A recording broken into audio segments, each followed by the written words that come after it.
नमस्कार, सीएनबीसी आवाज पर आपका बहुत बहुत स्वागत है। फरवरी का महीना है, जाहिर तौर पर हर तरफ बजट की ही बातें होती हैं और आज हम भी यही बात आपसे करेंगे। आज हमारे फोकस पर है रियल एस्टेट मार्केट, एक ऐसी इंडस्ट्री जो ना सिर्फ इस देश के लोगों को छत मुहैया कराती है, घर मुहैया कराती है, लेकिन तमाम लोगों को रोजगार भी देती है, बहुत बड़े पैमाने पर रोजगार देती है और साथ में कई और दूसरी इंडस्ट्रीज को चलाने का काम भी करती है। और अब तो खुद सरकार ने भी अपने लिए काफी बड़े लक्ष्य यहाँ पर रख लिए हैं सामने। 2022 तक सबको घर देने की बात हो रही है, नए शहर बसाने की बात हो रही है और इंफ्रास्ट्रक्चर पर भी बहुत बड़ी बड़ी बातें यहाँ पर हैं।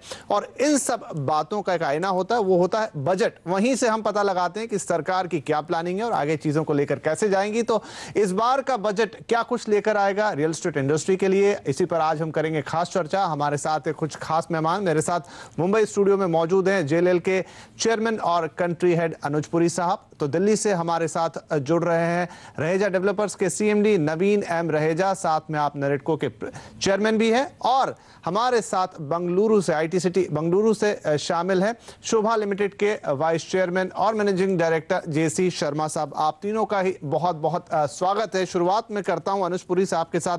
सर, पिछला बजट था, सरकार के पास बहुत थोड़ा वक्त था, लेकर आए, लेकिन फिर भी हमने एक बात देखी, रियल एस्टेट को लेकर कई सारे बड़े और महत्वपूर्ण अनाउंसमेंट थे। यानी वहां पर उन्होंने संकेत दे दिए थे कि फोकस साफ है उनका इस बजट में, जबकि पर्याप्त समय मिला है, काफी चीजें भी अब क्लियर हो चुकी हैं। आपको लगता है उतना ही एम्फेसिस इस बार भी बजट का होगा रियल एस्टेट पर? मेरे हिसाब से बिल्कुल होगा विपिन, एंड बिल्कुल सही आपने बोला दैट जो पिछला बजट था उसके अंदर ऐसे लग रहा था एक टाइम पे जैसे बजट भी चल रही थी कि तो रियल एस्टेट का बजट है। और उससे पुराने बजट अगर आप देखें 3-4 बजट, उसमें रियल एस्टेट का एक वर्ड भी नहीं बोला गया था। So clearly it was evident कि इस बारी बजट के अंदर रियल एस्टेट का काफी फोकस रहा है। एंड मेरे को लगता है कि इस बारी भी आप देखेंगे, एंड मैं क्यों बोलता हूं इस बारी भी होगा, बिकॉज 3-4 रीजन है उसके। एक है जो लास्ट टाइम पे जो बजट में अनाउंसमेंट करी हुई थी उसको कैरी थ्रू करना पड़ेगा। जैसे फॉर एग्जांपल रीट बोलेगे, अभी रीट के अंदर थोड़ी टैक्सेशन की क्लियरेंसेस चाहिए, वो बजट में ही कर सकते हैं, सो जरूर अनाउंसमेंट होएगी। अफोर्डेबल हाउसिंग के ऊपर स्ट्रेस दिया गया, बोला 2022 तक हाउसिंग फॉर ऑल विजन है, मैनिफेस्टो है, उसको विजन दिया गया पर उसको कैरी फॉरवर्ड करना पड़ेगा। स्मार्ट सिटी पहली बार इंट्रोड्यूस करी गई, उसकी further definition, further physical financial benefits वो बताए जाएंगे। एंड एक इंफ्रास्ट्रक्चर पे काफी फोकस दिया गया। अब वो इंफ्रास्ट्रक्चर जो है वो रियल एस्टेट से रिलेटेड ही है वहां पे। सो क्लियरली वो एक फोकस एरिया है और वो कंटिन्यू है। हमने देखा है पिछले 9 महीने के अंदर भी गवर्नमेंट का काफी फोकस रहा है, चाहे आप महाराष्ट्र देख लें, चाहे आप सेंटर में देख लें, तो फोकस रहा है। और एक लास्ट चीज है उनकी तरफ से कि ये बहुत एम्प्लॉयमेंट और बहुत जरूरी सेक्टर है जिसको इस टाइम पे जरूरत है गवर्नमेंट सपोर्ट की। सो मेरे को लगता है कि इस बारी आप देखेंगे अगेन फोकस होगा, बिकॉज एक तो कंटिन्यूएशन होगी पुरानी, दूसरी उनको मालूम है कि ये इंपॉर्टेंट सेक्टर और इसको हेल्प चाहिए इस टाइम पे, और तीसरा ये इंफ्रास्ट्रक्चर से जुड़ा हुआ सेक्टर है। और क्योंकि फोकस मोदी सरकार का इंफ्रास्ट्रक्चर पे रहा है तो इसके साथ साथ रियल एस्टेट पे भी रहेगा। राइट, तो चलिए यहाँ पर रहेजा साहब को शामिल करते हैं। डेवलपर तो हैं लेकिन एक बड़ी डेवलपर्स बॉडी को भी रिप्रेजेंट करते हैं, चेयरमैन है नरेटको के। रहेजा साहब, आपकी प्रायोरिटी में सबसे ऊपर क्या रहेगा जब आप सरकार के सामने अपनी बजट मांगे रख रहे हैं? क्या इंडस्ट्री का दर्जा, यही पहली मांग अब भी होगी जो लगातार कई सालों से रही है? पहली मांग इंफ्रास्ट्रक्चर स्टेटस देना चाहिए। जब आप बिजली के लिए देते हैं, पानी के लिए देते हैं, सड़कों के लिए देते हैं, तो जो हम हाउसिंग कॉम्प्लेक्सेस बनाते हैं उसमें जब ये सारी चीज़ें मिल जाती हैं तो उसको क्यों नहीं देते? इंफ्रास्ट्रक्चर स्टेटस देना बहुत ज़रूरी है, क्योंकि इसमें नंबर 1 लैंडिंग नॉर्म्स जो हैं वो बेटर हो जाते हैं, हमारे लिए लॉन्ग टर्म हो जाते हैं, क्योंकि रियल एस्टेट के प्रोजेक्ट्स जो है काफ़ी टाइम लेते हैं कंप्लीशन होने में। और दूसरा, इसके अंदर रीस्ट्रक्चरिंग की फैसिलिटी हो जाती है 1 साल 1.5 साल की। रियल एस्टेट को इस टाइम के ऊपर जो है सबसे ज़्यादा जो है ये इस टाइम एक ऐसे दरवाजे पे खड़ा है जहाँ पे लोगों के एनपीएस हो रहे हैं और लोगों की इन्वेंट्री नहीं बिक रही है, तो रीपेमेंट के लिए उनको दिक्कत हो रही है। इंफ्रास्ट्रक्चर स्टेटस देने से कम कुछ टाइम के लिए इनकी रीस्ट्रक्चरिंग हो जाएगी और उनकी हैंड होल्डिंग हो जाएगी। अगर आप डिस्पोजेबल इनकम को बढ़ाना चाहते हैं तो एक बहुत बड़ा लार्ज चंक आपको जो है फ्री करना पड़ेगा by bringing down the interest rates at least 50 lakh तक के घरों के लिए आप जो इंटरेस्ट रेट इफेक्टिव जो होना चाहिए वो 6-7% का होना चाहिए, ताकि एक बड़ा जो सेगमेंट है वो एकदम रिलीज हो जाए, ताकि ये जो सेक्टर इस टाइम वर्चुअली डेड पड़ा है इसको थोड़ा सा उसको सांस आना स्टार्ट हो, वो थोड़ा सा परचेजिंग स्टार्ट हो। बिल्कुल बिल्कुल बिल्कुल। जयसी शर्मा जी को यहाँ चर्चा में लेकर आते हैं। शर्मा साहब, जो दो बिंदु यहाँ पर रहेजा जी ने भी उठाया, अनुज जी की बातों से भी हम उसको ले सकते हैं, वो है कि पैसे की आवश्यकता है डेवलपर को घर बनाने के लिए और खरीदार को घर खरीदने के लिए। तो शायद सबसे पहला एम्फेसिस इसी के ऊपर आए। अब वो क्या तरीके होंगे वो सरकार देखेगी, लेकिन पहला एम्फेसिस इसी बात पे होना चाहिए कि दोनों जगह पैसे की दिक्कत ना हो। सच बात है जी। देखिए, आज तो बजट रहा है, लेकिन न तो ग्राहक के पास में बजट है घर खरीदने के लिए, न डेवलपर के पास में बजट है घर बनाने के लिए। ऐसी स्थिति के अंदर में जो अनुज जी ने कहा, रहेजा जी ने कहा, वो काफ़ी तर्कसंगत है और आज के समय के अनुसार भी है, क्योंकि हमारे देश के अंदर में अभी अर्बनाइजेशन सिर्फ 31% है और इस 31% अर्बनाइजेशन में भी जो है जितने लोग रह रहे हैं अर्बन सिटीज़ के अंदर में, वहाँ पर अधिकांशतः लोगों के पास में अपना घर नहीं है और घर के पैसे जो हैं वो अनअफोर्डेबल हो गए हैं। चाहे जॉब की प्रॉब्लम बोलो, चाहे इनपुट कॉस्ट की प्रॉब्लम बोलो, चाहे हाई टैक्सेस की बात बताओ। अब इन सब चीज़ के बीच में एकाएक तो सब कुछ नहीं किया जा सकता, लेकिन एक इंडस्ट्री स्टेटस दे दो। एक अगर आप देखो तो ऑलरेडी इंडस्ट्री बहुत अधिक टैक्स्ड है, उसके अंदर में कहीं पर थोड़ी बहुत जो है सरकार चाहे सर्विस टैक्स के हिसाब से देखे, चाहे वो इंटरेस्ट रेट के हिसाब से देखे, चाहे वो इंटरेस्ट को जो इंफ्रास्ट्रक्चर बना के इंफ्रास्ट्रक्चर स्टेटस के हिसाब से देखे, चाहे वो कस्टमर को जो इंटरेस्ट का रिबेट देखे, उससे उनके ओवरऑल बजट में कोई फर्क नहीं आएगा। एक डिमांड रिवाइव होगी, एक्साइज का पैसा मिलेगा, एम्प्लॉयमेंट बढ़ेगा और एक इकोनॉमी जो है उससे रिवाइव हो सकती है। तो पहला बजट का एक्सपेक्टेशन के अंदर में अगर इंफ्रास्ट्रक्चर का स्टेटस मिले और इस बार जो रियल एस्टेट के अंदर में जो पिछली बार जो भी फाइनेंस मिनिस्टर ने कहा, उन सबको मद्देनजर रखकर आगे जो है वो अगर कार्रवाई करें तो निश्चित रूप से उसका स्वागत करेंगे। राइट तो बहुत ज़रूरी है सरकार के लिए फोकस जो ना, जब बात आती है रियल एस्टेट इंडस्ट्री की, और छोटे छोटे कदम उठाने की बहुत ज़रूरत है यहाँ पर। और उनमें से एक और कदम है जिसकी लंबे समय से यहाँ मांग होती रही है, और वो है सिंगल विंडो क्लियरेंस का। तो क्या इस बजट में ऐसा भी कोई प्रावधान नजर आएगा, ये चर्चा करेंगे छोटे से ब्रेक के बाद।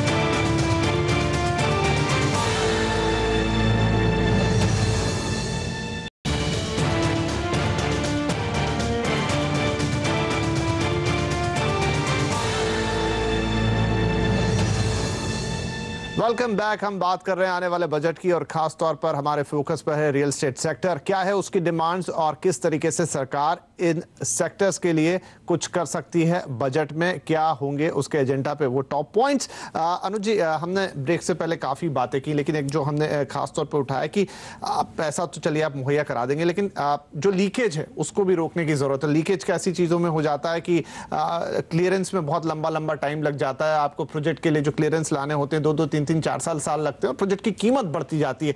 तो जो सिंगल विंडो क्लियरेंस की हम मांग करते रहे हैं, इंडस्ट्री हमेशा करती रही है, क्या वहां पर अगर कुछ एक्शन देखने को मिले तो अपने आप जो कीमतें हैं वो थोड़ी कंट्रोल में आएंगी, जो एक सबसे बड़ी समस्या है? विपिन, बड़ा अच्छा पॉइंट आपने बोला है। तो अगर आप देखें जो हमारा ये पिछला सेक्शन हुआ है, इसमें लिक्विडिटी की बात हो रही है। एक तरफ पे हम बोल रहे हैं कि जो बायर है वो बाहर नहीं आ रहा खरीदने के लिए, या तो उसके पास जॉब से इतने पैसे नहीं मिल रहे, या वो सोच रहा है कि ये जो प्राइसेस है बहुत महंगी है। दूसरी तरफ पे दोनों mister Raheja and mister Sharma दोनों ने यही बोला है कि डेवलपर्स के पास लिक्विडिटी नहीं है। सो ऑब्वियसली कहीं पे तो ये डायकॉटमी आ गई। एक तरफ पे आप बोल रहे हो कि बायर नहीं आ रहा बिकॉज वो सोच रहा है महंगी है, दूसरी तरफ पे डेवलपर बोल रहा है कि मेरे पास पैसे ही नहीं है। तो इसका कहीं तो हल निकालना पड़ेगा, और हल इसका यही है, एक तो इंटरेस्ट रेट आपको नीचे लेके आने पड़ेंगे। दूसरा, विपिन बिल्कुल आपने सही बोला, मोर देन इंटरेस्ट रेट ये प्रॉब्लम आ रही है कि अप्रूवल जो प्रोसेस है वो बहुत टाइम ले रहा है। And at these interest rates 14, 15, 16% interest rate पे आप 3 साल अगर वो कर दोगे तो 50% तो लैंड की कॉस्ट ही बढ़ गई सीधा, and that is where the trouble is coming. अब ये प्रॉब्लम है कि सेंटर बोलती है हम स्टेट पे कैसे बोलें, और लैंड जो है वो स्टेट सब्जेक्ट है, कैसे उनको बोलें क्लियरेंसेस करने के लिए। तो मेरे हिसाब से 2 वेज हैं, या तो स्टिक अप्रोच है या कैरेट अप्रोच है। स्टिक अप्रोच तो स्टेट गवर्नमेंट पे चल नहीं सकती because centre can not dictated. आपको कैरेट अप्रोच से ही करना पड़ेगा कि अगर आप सिंगल विंडो क्लियरेंस करते हो या आप इसको जल्दी से क्लियर करते हो तो आपको सेंटर से बेनिफिट्स दिए जाएंगे उस स्टेट पे, और अगर आप ट्रांसपेरेंसी लाते हो, कंप्यूटराइजेशन करते हो तो और बेनिफिट दिए जाएंगे। तो मेरे हिसाब से ये इस टाइम पे जो है चक्का जाम हुआ है, उसको रोकना पड़ेगा, उसको खोलना पड़ेगा और उसको खोलने के लिए कुछ तो करना पड़ेगा। अदरवाइज ये पिछले 1 साल से जाम है। आप बोलते जाओ कि डेवलपर को प्राइस नीचे लानी चाहिए, वो डेवलपर खुद ही बोल रहा है मेरे पास पैसे नहीं है, तो उसको और नीचे वो कहां से लाएगा? राइट। शर्मा जी की राय लेते हैं, हमारे डेवलपर जिन्हें हम कहते हैं अर्थशास्त्री भी हैं। शर्मा जी, आपको क्या लगता है कि अफोर्डेबल हाउसिंग की बात सरकार के एजेंडे पे सबसे ऊपर है, 2022 तक सबको घर देने की बात करते हैं, कैसे होगा ये? उसके लिए वो कौन से प्रावधान है जो इस बजट में करने होंगे? क्या ATIB जैसी स्कीम्स वापस लानी होगी? क्या स्पेशल इंसेंटिव देने होंगे? कैसे कर पाएंगे? नहीं, आई थिंक बजट के हिसाब से देखा जाए तो ये सरकार जो है, केंद्रीय सरकार, वो हमसे सर्विस टैक्स कलेक्ट करती है और हमसे इनकम टैक्स कलेक्ट करती है। एक्साइज जो है हम ऑब्जर्व करते हैं एज ए फाइनल यूजर, हमें उसमें कोई कंप्लेंट नहीं है करके। हमारा मानना है कि आज एक ऐसी इंडस्ट्री जिसके अंदर में जो है कम से कम 30 से 40% जो है हम सिर्फ टैक्सेस देते हैं, और एक 5,000 रुपये के घर के अंदर में अगर 1,500 से 2,000 सरकारों के पास में जावे और डेवलपर के पास में सिर्फ 500 भी बड़ी मुश्किल से बचे, तो फिर ग्रोथ कैसे होएगी? वो कैपिटल कहाँ से लाएगा for housing for all kind of thing? सबकी बैलेंस शीट आपने देखी, स्ट्रेच्ड है, ये जो आप देख रहे हो। ऐसी कंटेक्स्ट के अंदर में सरकार तो वही कर सकती है जो उसके पास में है। एक जैसे आपने सच बताया, सिंगल विंडो क्लियरेंसेज जो है उसके अंदर में आप कैरेट देके डेफिनेटली जो है इसको आप इम्प्लीमेंट कर सकते हैं।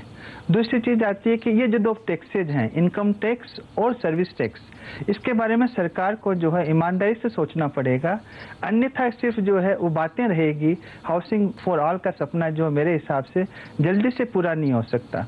मैं एक छोटी सी बात और आपके माध्यम से बोलना चाहूँगा।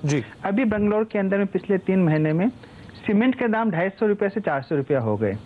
जब इस तरह की स्थितियां होती है तो उसके अंदर में फिर डेवलपर क्या करे, आप बताओ? तो अगर हाउसिंग फॉर ऑल लाना है तो कहीं ना कहीं इन चीज़ों के ऊपर में इंपोर्ट अलाउ करे, let there be a free pricing. But इस तरह की चीज़ें अगर सरकार प्रोएक्टिवली नहीं करती है तो मेरा तो मानना है कि ये सपना ही रहेगा और जो भाव जो है आगे मतलब बढ़े हुए रहेंगे।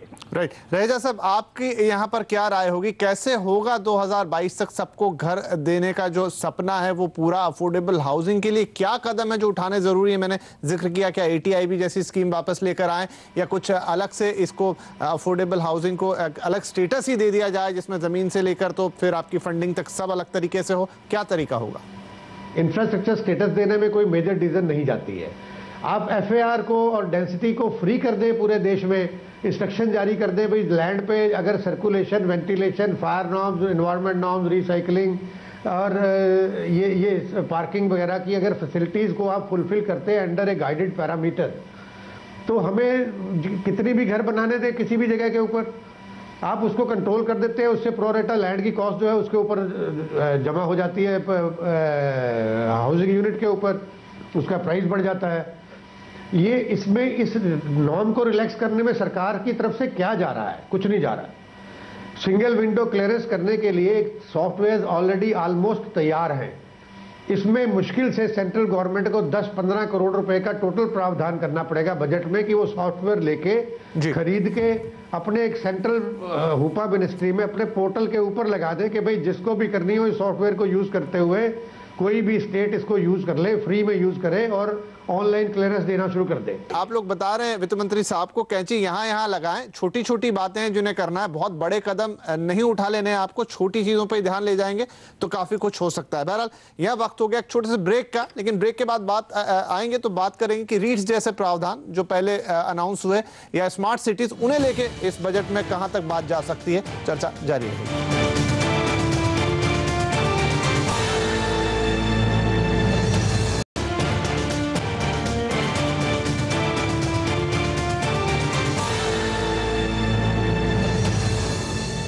Welcome back. हम बात कर रहे हैं आने वाले बजट की और रियल एस्टेट इंडस्ट्री की क्या उम्मीदें हैं। काफी बातें हम कर चुके हैं। अब इस पूरी चर्चा के आखिरी हिस्से में हम पहुंच गए। वक्त भी कम बचा है, इसलिए सभी से चाहूंगा उत्तर संक्षेप में रहे। लेकिन जैसा आपने जिक्र किया था पुरी साहब की, रीट्स जैसे अनाउंसमेंट हुए, स्मार्ट सिटीज के अनाउंसमेंट हुए, अब फॉलो अप अनाउंसमेंट का टाइम है। क्या उम्मीद कर रहे हैं? क्या बजट बढ़ के आएगा? रीट्स पे कोई क्लैरिफिकेशन आएगा? टैक्स पास थ्रू स्टेटस का किस तरीके से चीजें आगे मूव होगी? सो क्लियरली मेरे हिसाब से विपिन, रीट पे तो क्लैरिफिकेशन आएगा ही, बिकॉज अगर वो क्लैरिफिकेशन नहीं आया तो फिर रीट कभी रियलिटी हो ही नहीं सकता। आज की डेट पे अगर आप देखें तो जिस हिसाब से टैक्स है, मैं डिटेल में नहीं जाऊंगा, उस हिसाब से जो रिटेल इन्वेस्टर के हाथ में बैठेगा वो 5 से 6% बैठेगा। रिटेल इन्वेस्टर कभी सब्सक्राइब ही नहीं करेगा वो रीट को। तो क्लियरली वो टैक्स के बेनिफिट आपको देने पड़ेंगे ताकि जो एंड में रिटेल इन्वेस्टर के हाथ में आए वो एटलीस्ट सब्सटैंशियल आए, ताकि वो इन्वेस्ट तो करे और तभी कोई जो डेवलपर होगा या फंड होगा वो रीट को लॉन्च करेगा। अंडर द करंट गाइडलाइंस नहीं करेगा। अगर करना होता तो अभी तक कर दिया होता उन्होंने। सो क्लियरली ये आएगी, एंड ये विदाउट द पार्लियामेंट सिटिंग हो भी नहीं सकता, बिकॉज ये टैक्सेशन का मामला है। तो ये होना ही पड़ेगा बजट के अंदर, नहीं तो पार्लियामेंट सेशन के अंदर ही हो सकता है। दूसरी बात है, लॉट ऑफ थिंग्स जो बोली गई थी इन द लास्ट बजट, जैसे स्मार्ट सिटी है।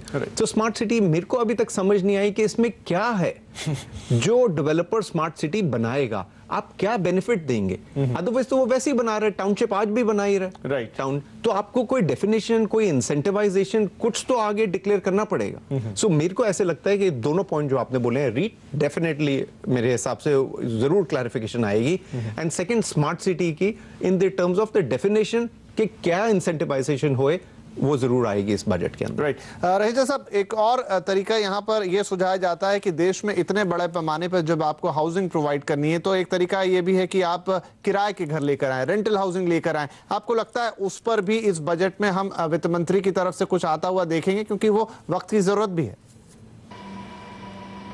देखिए, मैं कहूँगा रेंटल हाउसिंग बिल्कुल होना चाहिए। तो कई कंट्रीज में ये मॉडल, डेवलप्ड कंट्रीज में कम से कम बड़ा अच्छा चलता है। लेकिन उससे भी ज़्यादा ज़रूरी जो है वो ये है कि आप वर्कर हाउसिंग्स लेके आए, जहाँ जहाँ पे आपकी अर्बनाइजेशन हो रही है और जहाँ जहाँ पे आपका डेवलपमेंट हो रहा है। इवन स्मार्ट सिटीज़ आ रहे हैं, इंडस्ट्रियल एरियाज आ रहे हैं। आप कोई एक स्पेशल प्रावधान करें उसमें वर्कर हाउसिंग का। हमारे कंट्री में एक एक कमरे में 6-6 वर्कर किराए के मकानों में गाँव में जाके रहते हैं, जिनकी ना लैट्रिन होती हैं, ओपन डिफेकेशन करते हैं। ये सारी चीज़ें हर एक कंस्ट्रक्शन साइट पे आप देखें झुग्गियाँ बनाई हुई होती हैं और झुग्गियों के साथ कोई फैसिलिटीज़ अवेलेबल नहीं होती हैं। प्लीज़ इसमें वर्कर हाउसिंग को गवर्नमेंट प्रमोट करे, ताकि हमारे जो वर्कर्स हैं वो एक सिविलाइज्ड और एक अच्छी लाइफ की तरीके से जी सकते हों। और इसके अंदर भी बिजनेस अपॉर्चुनिटी है लोगों के लिए। अगर आप उनको प्रॉपर एंटरटेनमेंट की चीज़ें देते हैं, उनको कम्युनिटी किचन्स देते हैं, कम्युनिटी मेडिकल फैसिलिटीज़ देते हैं, तो ये सारी चीज़ें जो है वर्कर्स की प्रोडक्टिविटी भी बढ़ाएगी, उनकी लाइफ को ठीक करेगी और कंट्री में बिजनेस अपॉर्चुनिटी भी देती है साथ में जी। उसको आप प्रमोट करें बाय इंसेंटिवाइजेशन जी। उसके अलावा मैं ये भी चाहूँगा कि मतलब किराए के घरों के अलावा कई और भी आपने ऐसी चीज़ें करी हैं जो गवर्नमेंट ने अपनी कमिटमेंट करने के बाद, लोगों की इन्वेस्टमेंट्स लगवाने के बाद, स्पेशल इकोनॉमिक जोन से जैसे टैक्स का विड्रॉल कर लिया, जो सारा प्री मैच्योर विड्रॉल कर लिया, वो टैक्स एग्जम्पशंस को जो है प्लीज़ रेस्टोर करिए। क्योंकि इस तरीके से अगर आप एक बारी लोगों को, पहले तो आप इन्वेस्टमेंट करवाते हैं सब लोगों से कि आप इन्वेस्ट करिए स्पेशल इकोनॉमिक जोन्स में। जब इन्वेस्टमेंट हो जाती है और ऑपरेशन के स्टेज के आपके ऊपर आने वाला होता है तो आप कहते हैं जी tax exemptions are withdrawn, industrial units all back out जी। तो पैसा इस तरीके से ब्लॉक हो गया सारा। तो उसको प्लीज़ रेस्टोर करें ताकि उस चीज़ को भी आगे ले जाया जा सके। राइट। बाकी मैं जो आपने ये रेंटल हाउसिंग कहा, रेंटल हाउसिंग अलाउड होनी चाहिए ऑन द सेम लाइन। बल्कि आप हर एक जगह के ऊपर इवन जो सर्विस डिपार्टमेंट्स और सर्विस सूट्स होते हैं उनको भी बिल्कुल रहेजा साहब, प्रमोट करें, ताकि समय थोड़ा कम है इसलिए एक मैं अंतिम राय यहाँ पर जेसी शर्मा साहब की भी ले लूंगा कि शर्मा जी, हमने काफ़ी सारी बात की रेंटल हाउसिंग से लेके, रीट से लेके, तो अफोर्डेबल हाउसिंग को कैसे बढ़ावा देंगे। एक सम अप करने के लिए मैं चाहूँ कि क्या 2-3 बड़ी बातें इस बजट में ज़रूर देखने को मिल जाए। बाकी तो फिर बजट एक लंबी प्रोसेस है, हर साल आता है, बीच में भी अनाउंसमेंट होते हैं, लेकिन कम से कम 1-2 बातें जो देखने को मिल ही जाएं। विपिन जी, आपने बहुत ठीक कहा। मेरे दिमाग में भी आया कि जो है, हालांकि रियल एस्टेट जो है स्टेट सब्जेक्ट है, बट पिछले बार के बजट और आज के बजट में जो मूलभूत फर्क आया है, महाराष्ट्र में बीजेपी की सरकार है, हरियाणा में बीजेपी की सरकार है। मुंबई और गुड़गांव जो है इंडिया के जो है बैकबोन है आज रियल एस्टेट को लेकर। क्यों नहीं महाराष्ट्र सरकार के साथ और हरियाणा सरकार के साथ जो है हमारे फाइनेंस मिनिस्टर और हमारे प्राइम मिनिस्टर मिलके एक ऐसा दिशा निर्देश देवें जिसके अंदर में वहाँ पर जो एफआईआर का प्रॉब्लम है, ईडीसी आईडीसी का प्रॉब्लम है, रोड का प्रॉब्लम है, साथ साथ में इंफ्रास्ट्रक्चर रिलेटेड इशू जो आपने रेज किए हैं, जो जितने भी बजट रिलेटेड इशू जो रेज किए हैं, उनको जो है एक मॉडल रूप में बनाकर वहाँ पर इम्प्लीमेंट करवाएं, सिंगल विंडो करवाएं। सारे देश की जो स्टेट गवर्नमेंट्स है डेफिनेटली इसको मानेगी। समय आ गया है एक्शन का। 28 फरवरी को बजट निश्चित रूप से जो आएगा उसमें रियल एस्टेट को लेके हम जरूर आशा करते हैं कुछ न कुछ होएगा, बट कुछ छोटी छोटी चीजें जो हम सब जो रिक्वेस्ट कर रहे हैं उस पर इस पर अगर ध्यान देके इन दो सरकारों के द्वारा कुछ अच्छे काम अगर करवा सकें तो हम डेफिनेटली इस सरकार को जो है धन्यवाद देंगे। चलिए, तो यहाँ पर उम्मीद सरकार से यही है कि बड़े कदम अपनी जगह हैं, बड़े अनाउंसमेंट अपनी जगह हैं, लेकिन रियल एस्टेट सेक्टर को अगर वाकई में आगे बढ़ाना है, सबको अगर अपने छत पर सिर पर एक छत देनी है 2022 तक, स्मार्ट सिटीज बनानी है, छोटे छोटे कदम पहले उठाए जाएं, बड़े अनाउंसमेंट उसको फॉलो करें, और शायद यही एक तरीका होगा कि रियल एस्टेट इंडस्ट्री में एक बेहतरीन टर्न अराउंड होते हुए हम देखेंगे और सबके सिर पे छत का सपना भी पूरा होता नजर आएगा। आप सभी मेहमानों का इस कार्यक्रम में शामिल होने के लिए बहुत शुक्रिया। नमस्कार।